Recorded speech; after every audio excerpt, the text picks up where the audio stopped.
supaya bisa.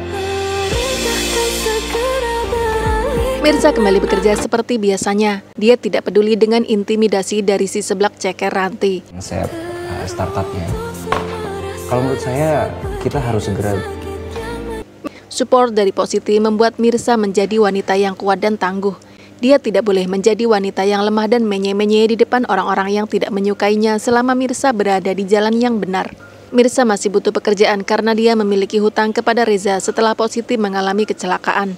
Mirza juga membutuhkan biaya hidup untuknya tetap bertahan di Jakarta karena ternyata Bu Desi ada di Jakarta. Mirza tidak mau pulang kampung sebelum menemukan ibunya. Seperti biasanya, Mirza membuatkan minuman untuk Reza. Mirza pun meletakkan minuman itu di atas meja saat Reza sedang sibuk berbicara di telepon dengan kliennya. Bikin meeting sama tim IT saya. Tanpa sengaja tangan Reza yang ingin mengambil minuman malah memegang tangan Mirza. Mereka berdua sama-sama terkejut dan nge-freeze. Mata mereka saling bertatapan. Ada getaran aneh mengalir di dalam dada mereka berdua. Hingga akhirnya mereka tidak menyadari kedatangan Ranti ke dalam ruangan Reza. Setuju kok. Nanti tinggal. Melihat tangan Reza bergenggaman dengan tangan Mirza, Ranti menjadi kepanasan. Tentu saja Ranti sangat cemburu dengan kedekatan mereka berdua. Ranti sudah berusaha menyingkirkan Mirza dengan cara apapun dari perusahaan Reza. Bahkan Ranti juga telah menawarkan uang sebesar 10 juta rupiah agar Mirza resign.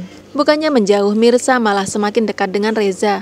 Ranti berdehem untuk memberi kode pada Reza dan Mirza agar tidak semakin keasikan. Kirim aja. Mirza pun segera menarik tangannya dari genggaman Reza. Dan Reza juga baru menyadari bahwa dia telah terlena sehingga tidak menyadari kedatangan Ranti ke dalam ruangannya.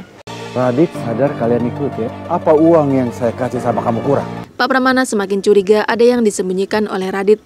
Gelagat Radit, Bu Nurma, dan Bang Markum akhir-akhir ini begitu mencurigakan. Pak Pramana tidak boleh lengah. Dia memerintahkan anak buahnya untuk terus mengawasi apa yang Radit lakukan di belakangnya.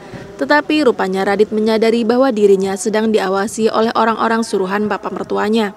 Aku harus lebih hati-hati lagi sama papa. Radit semakin waspada. Anak buah Pak Pramana pun memberi kabar pada Pak Pramana kalau Radit sudah menyadari keberadaan mereka. Pak Pramana marah besar. Bagaimanapun caranya mereka harus bisa mengawasi Radit tanpa sepengetahuan Radit. Pak Pramana tidak mau tahu. Dia harus mengetahui ada rahasia apa yang sedang disembunyikan oleh Radit. Dan aku rasa aku sudah.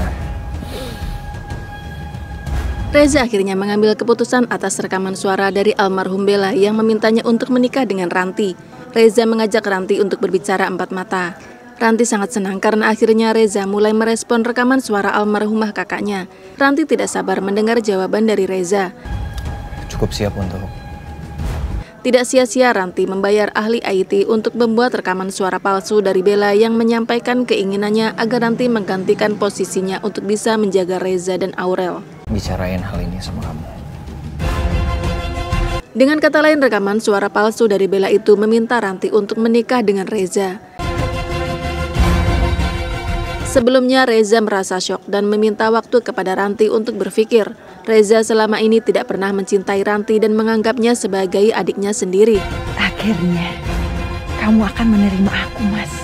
Tetapi walau bagaimanapun juga Reza harus memberikan sebuah keputusan. Dan saat ini Reza akan memberikan sebuah jawaban kepada Ranti. Dan aku. Ranti sudah sangat tidak sabar mendengarkan keputusan apa yang akan Reza ambil.